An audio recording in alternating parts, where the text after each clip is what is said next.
राधे राधे मित्रों, आप सभी का हमारे चैनल में स्वागत है। और आज हम कुंडली सीखों में कारक ग्रह के बारे में बताएंगे। और ये कारक ग्रह ऐसा है कि जब भी आप किसी को अपने कुंडली का विवेचन करेंगे या सामने वाले को समझाएंगे तो बहुत अच्छी तरीके बारीकी पॉइंट पे जाके आप उसको एक एक चीज़ बता सकते हैं इस कारक ग्रह से। और ग्रह के लॉर्ड के साथ साथ कुंडली में कारक ग्रह भी देखा जाता है। और कैसे देखा जाता है उसी के बारे में आपको बताने चल रहा हूँ। तो बहुत छोटी सी जानकारी आपको दूंगा, लेकिन बहुत काम की जानकारी होगी ये। जब भी आप किसी कुंडली का विवेचन करोगे सामने वाले को हर चीज़ क्लियर हो जाएगी। तो चलिए वीडियो स्टार्ट करते हैं। और वीडियो स्टार्ट करने से पहले बस आप सबसे एक यही विनम्र निवेदन है मेरा कि आप मेरे चैनल को सब्सक्राइब एवं लाइक करें और मुझे फुल सपोर्ट करें। तो चलिए वीडियो शुरू करते हैं। ये एक मैंने कुंडली का चार्ट बना रखा हुआ है और आप सबको मैं पहले भी कुंडली का चार्ट बना के दिखा चुका हूँ। और ये पहला घर मैंने लिख रखा है फर्स्ट, और ये सेकंड घर, ये थर्ड हाउस, फोर्थ हाउस। इसे घर भी कहते हैं, हाउस भी कहते हैं, भाव भी कहते हैं। तो ये पांचवा, ये छठा, ये सातवां, ये आठवां, ये नवां, ये 10वां घर, और ये 11वां घर, और ये 12वां घर। इस घरों के बारे में भी मैं पिछले वीडियो में बता चुका हूँ। और अब आपको बताता हूँ कि पहला घर यानी ये यहाँ पहला लिखा है मेष। मेष यानी यहाँ इनके स्वामी हुए आपके मंगल देव। वृषभ, वृषभ राशि है यानी शुक्र देव। मिथुन यानी बुध देव। चौथा कर्क यानी चंद्र देव। पांचवा सिंह यानी आपके सूर्य देव। छठा फिर आ गया कन्या राशि यानी बुध देव। और ये सातवां तुला यानी शुक्र देव। आठवां आपका वृश्चिक यानी मंगल देव। और नवा आपका बृहस्पति देव यानी धनु। और 10वीं राशि होती है मकर राशि कहलाती है। और मकर के आपके गुरु होते हैं, स्वामी राशि होते हैं, मतलब मकर के आपके शनिदेव। कुंभ फिर शनिदेव। और 12वीं हो गई मीन यानी हमारे बृहस्पति देव गुरुदेव। तो ये होता है, ये आपकी राशियां हैं और इनके स्वामी सब मैंने लिख दिए हैं राशि। मेष, वृषभ, मिथुन, कर्क, सिंह, ये सब मैं पहले पिछले चैप्टर में अच्छी तरह पढ़ा चुका हूँ। नए व्यूवर्स को हो सकता है मेरी बातें ना समझ में आए क्योंकि वो पहली बार मुझसे जुड़ेंगे। और जो पुराने व्यूवर्स हैं उनको मेरी बातें बहुत अच्छी तरह समझ में आ रही होंगी कि मेष क्या है और ये कौन सा घर है, कौन सा हाउस है, सारी चीज़ें बता चुका हूँ। अब देखिए विवेचन करने के लिए, जैसे ये फर्स्ट हाउस यहाँ लिखा है मेष, यानी हो गया आपका, ये हो गया सूर्यदेव। अब यहाँ पे हो गए सूर्यदेव। ये पहला घर सूर्यदेव का कारक ग्रह कहलाता है। यानी इस घर के जो कारक ग्रह होते हैं वो सूर्यदेव हैं। और लॉर्ड कौन हो गए, इस घर के मालिक कौन हो गए, 1 नंबर लिखा हुआ है यानी मेष। और मेष के स्वामी कौन है, मंगल देव। अगर मंगल अच्छी राशि में आपके अच्छे घर में बैठे हुए हैं मंगल देव और फिर भी रिजल्ट कहीं नहीं दे रहे हैं, तो कहीं ना कहीं ये सूर्य जो आपके कारक ग्रह है वो कहीं 6, 8, 12 या नीच में बैठ गए हैं। तो इस कारण आपको अच्छे रिजल्ट इस घर के मंगल देव से नहीं मिल रहे हैं। तो कारक ग्रह, लॉर्ड के साथ कारक ग्रह देखना बहुत ज़रूरी है। अब इसी तरह 2 में आ जाइए, यहाँ लिखा है वृषभ राशि यानी शुक्र देव। और लेकिन 2 नंबर किसका कारक ग्रह होता है, दूसरा हाउस हमेशा बृहस्पति देव का कारक ग्रह होता है। बृहस्पति देव के ऐसे 5 कारक ग्रह हैं, मैं आगे चल के सारे 5 ग्रह उनको बताऊंगा, आपके 5 घर उनके बताऊंगा बृहस्पति देव के। क्योंकि ये कुंडली में अगर आपने अच्छे कर लिए बृहस्पति देव को तो आप मानिए आपकी कुंडली सकारात्मक रूप से चलेगी और आपको बहुत अच्छे रिजल्ट मिलेंगे। और जब कुंडली में बृहस्पति देव अच्छे यानी मकान, धन, संपत्ति, माता का सुख, आपको सारी चीज़ें मिलेंगी जो आप चाह रहे हैं और जो आप अपने जीवन में चाहते हैं। ठीक है, तो दूसरा हो गया यहाँ बृहस्पति देव, यानी ये हो गए आपके शुक्र देव और इस राशि के स्वामी। इस राशि के स्वामी, इस दूसरे हाउस के लॉर्ड कौन हो गया? शुक्रदेव। लेकिन ये कारक ग्रह किसका है? आपके बृहस्पति जी का। तो बृहस्पति जी, अगर बृहस्पति जी अच्छे हुए और शुक्र अच्छी हुई है, धन भाव भी है, तो आपको समझ लिए ऐसो आराम, धन संपत्ति सब मिलेगा यहाँ से। ये धन भाव भी कहलाता है, ये सेकंड हाउस अपना धन भाव भी कहलाता है।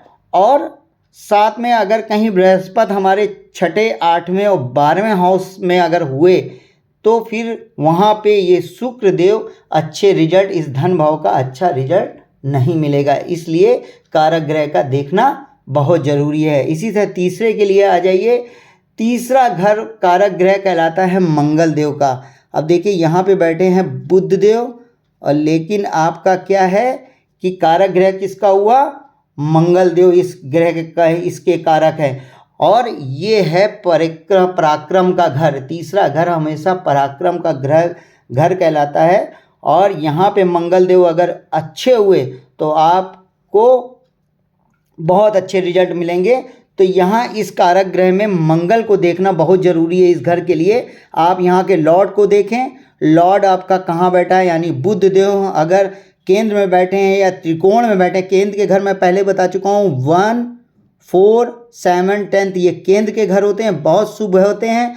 और त्रिकोण के घर में कौन कहलाता है? 5वां और 9वां हाउस त्रिकोण का कहलाता है। राशि कोई भी हो, ग्रह कहाँ बैठा है ये आपको देखना है। यानी बुध देव अगर यहाँ बैठे हो, यहाँ बैठे हो, यहाँ बैठे हो, यहाँ बैठे हो, अच्छी जगह बैठे हैं, पर अगर मंगल कहीं आपके छठे, 8वें, 9वें या कहीं नीच स्थान में बैठे हैं या नीच के हो गए मंगल, तो आपको इस घर से रिजल्ट उतने अच्छे नहीं मिलेंगे जितना अच्छा मिलना चाहिए। आप जितनी भी कोशिश करेंगे, रिजल्ट आपको बहुत ही कम मिलेगा। ठीक है। उसके बाद आ जाते हैं चौथा घर, मोस्ट इम्पॉर्टेंट घर दोस्तों, ये मोस्ट इम्पॉर्टेंट घर है ये चौथा घर सुख सुविधा, वाहन, संपत्ति, प्रॉपर्टी सभी का ये पूरा चौथा घर होता है। और यहाँ पे आपके इस समय बैठे हैं कर्क राशि यानी चंद्र। और ये चौथा हाउस होता है शुक्र देव का। यानी चौथा हाउस होता शुक्र देव, लग्जरी लाइफ, पैसा ही पैसा, एकदम धन। अब शुक्र देव और ये चंद्र किसका हो गया? माता का। अगर ये कहीं गलत स्थान पे बैठे, छठे, 8वें या 12 में बैठे हुए होंगे, तब कहीं माता को जरूर से जरूर कोई ना कोई दिक्कत आएगी, उनको परेशानी आएगी, माता का साथ भी छूट सकता है, उनकी तबीयत भी खराब हो सकती है, मतलब उनको कुछ ना कुछ दिक्कत आती रहेगी। तो इस हिसाब से चौथे घर में जब यहाँ चंद्र बैठे हों तो शुक्र का देखना यानी कारक ग्रह को देखना बहुत ज़रूरी हो जाता है। इसी तरह 5वें हाउस में आ जाइए आप। 5वां हाउस, अब यहाँ बैठे हैं सूर्य देव। और ये पाँचवा घर किसका होता है? 5वां घर होता है बृहस्पति का। यानी यहाँ पे बृहस्पति का भी देखना बहुत ज़रूरी है। सूर्य अगर कहीं भी अच्छे स्थान पे बैठे हों तो बृहस्पति भी अच्छे स्थान पे बैठे हों। संतान का घर होता है, आपका संतान प्राप्ति का घर होता है और अच्छा घर है, एजुकेशन का घर है। इससे ये भी देखा जाता है पढ़ाई कितनी करेंगे, इससे देखा जाता है। तो बृहस्पति का यहाँ पे अच्छा होना, बृहस्पति कहीं भी बैठे तो आप उनके कारक ग्रह को जरूर देखिए कि बृहस्पति कहाँ पे बैठे हैं। इसी तरह छठा घर आ जाइए। छठा घर हमारा त्रिक भाव कहलाता है, अच्छा घर नहीं होता है ये लेकिन छठा घर, अब यहाँ पे बैठे हैं बुध देव और यहीं पे छठा घर होता है शनि देव का। शनि देव यानी छठा घर आपका कहलाता है शनि। और इसमें एजुकेशन का भी देखते, जॉब हुई कि जॉब कब लगती है, इसका जॉब से भी इसी का छठे घर से देखा जाता है। तो ये आपका मंगल का भी कारक हो गया। यानी छठे हाउस को आप अगर रिजल्ट देखना चाहते हैं तो शनि और मंगल की दशा जरूर देखेंगे, वो कहाँ बैठे हैं और कैसा रिजल्ट देंगे। इसलिए आप छठे घर की जब भी विवेचन करें, आकलन करें उसका, तो शनि और मंगल का जरूर देखें क्योंकि इसके ये कारक ग्रह होते हैं। 7वां हाउस होता है शुक्र देव का। 7वां हाउस होता है आपका शुक्र का। इससे अब ये देखिए, ये होता है पत्नी स्थान। यानी, और अगर पत्नी की कुंडली है तो पति का स्थान होता है। तो ये इससे क्या कहते हैं, विवाह का भी देखा जाता है, क्योंकि यहाँ शुक्र का स्थान है। विवाह बृहस्पति से भी देखा जाता है, लेकिन विवाह चले, मतलब आपके जो संबंध हैं वो पति पत्नी के हमेशा बने रहें, तो वो इसी घर से देखा जाता है, सातवें घर से देखा जाता है। ये इसके जो कारक ग्रह हैं शुक्र देव हैं। अब शुक्र देव की स्थिति पति पत्नी का कब तक साथ रहेगा? शुक्र देव की स्थिति मजबूत होनी चाहिए और वो योग कारक होने चाहिए, मारक नहीं होने चाहिए। त्रिक भाव में 6, 8, 12 में नहीं बैठने चाहिए। अगर 6, 8, 12 में बैठे हैं तो विपरीत राजयोग में आना चाहिए। विपरीत राजयोग में आने से इसके रिजल्ट दुगने तिगने चौगने हो जाएंगे, जब वो अच्छा रिजल्ट देंगे। कब? जब वो विपरीत राजयोग में आएंगे। विपरीत राजयोग मैं बता चुका हूँ पहले से भी कि 6, 8, 12 में, 12 का मालिक 6, 8, 12 में बैठा हो तो विपरीत राजयोग कहलाता है। तो तब सातवां घर अगर विवाह का देखना है, पत्नी पत्नी के संबंध देखने हैं, कब रहेंगे, कब तक रहेंगे, शादी चल पाएगी कि नहीं चल पाएगी, तो सातवें घर से देखते हैं। और इसका कारक ग्रह देखना दोस्तों बहुत ज़रूरी होता है। आठवें घर में आ जाइए। आठवां घर ये भी त्रिक भाव का घर है, अच्छा घर नहीं कहलाता है। और आठवां घर, इसके कारक ग्रह कौन है कहलाते हैं? शनि देव। शनि देव इसके कारक कहलाते हैं। ये हो गए कारक ग्रह शनि देव। इसमें भी आप शनि की स्थिति देखेंगे। और फिर आ जाइए इसी तरह नवा घर, और नवा घर होता है आपका बृहस्पति का। ये देखिए बृहस्पति कितने ग्रह हो गए, सब अच्छे घर है। त्रिकोण के देखिए तो बृहस्पति कारक ग्रह, त्रिकोण का ये भी घर है। दूसरा धन का भी हो गई, 1, 2, 3। अब 5 बृहस्पति के कारक ग्रह होते हैं, मैं वो भी बता रहा हूँ। नवा घर, नवा घर का जब भी आप क्या कहते हैं आकलन करेंगे, किसी को बताएंगे, तो नौ घर के इसके लॉर्ड के साथ, यानी यहाँ पे अगर बृहस्पति है तो दूसरा बृहस्पति, मान लीजिए यहाँ पे अगर बैठे हों बुध देव, अगर यहाँ पे बुध देव बैठे होंगे इस घर में, तो बुध देव का यहाँ पे देखना है कि वो अच्छे स्थान में है, उनकी डिग्री कैसी है, तभी वो रिजल्ट देंगे। और फिर उसके बाद आप कारक ग्रह को पकड़ के रखिए। बृहस्पति कहाँ है? बृहस्पति अगर आपके यहाँ केंद्र में हुए और डिग्री उनकी अच्छी है, उच्च के हुए, तो 100% इतना लाभ मिलेगा इस घर से, पिता का साथ मिलेगा। भाग्य की स्थान कहलाता है नवा घर, और आपको भाग्य का साथ बहुत मिलेगा, आपको भाग्य का साथ बहुत मिलेगा। और साथ साथ में नवा घर, जब भाग्य की बात होती है और पिता का साथ होता है, तो सूर्य भी आ जाते हैं। यानी पिता कौन? सूर्य। जहाँ पिता जुड़ गए वहाँ समझ लीजिए सूर्य आ गए।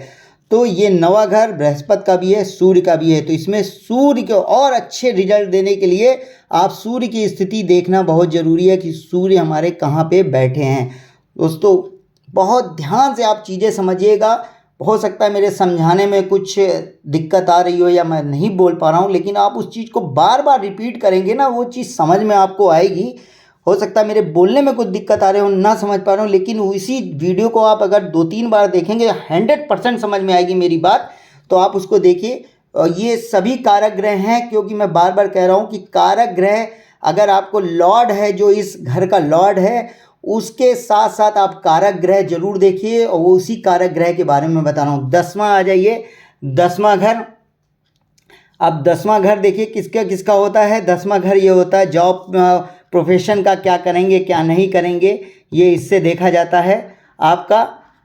और ये जब जॉब प्रोफेशन आ जाता है इसमें, तो सबसे पहले शनि का ये कारक ग्रह है। 10वें घर के बृहस्पति भी आ जाते हैं, क्योंकि किसी काम को करने के लिए ज्ञान की ज़रूरत होती है। ज्ञान कहाँ से आएगा? बृहस्पति देव से।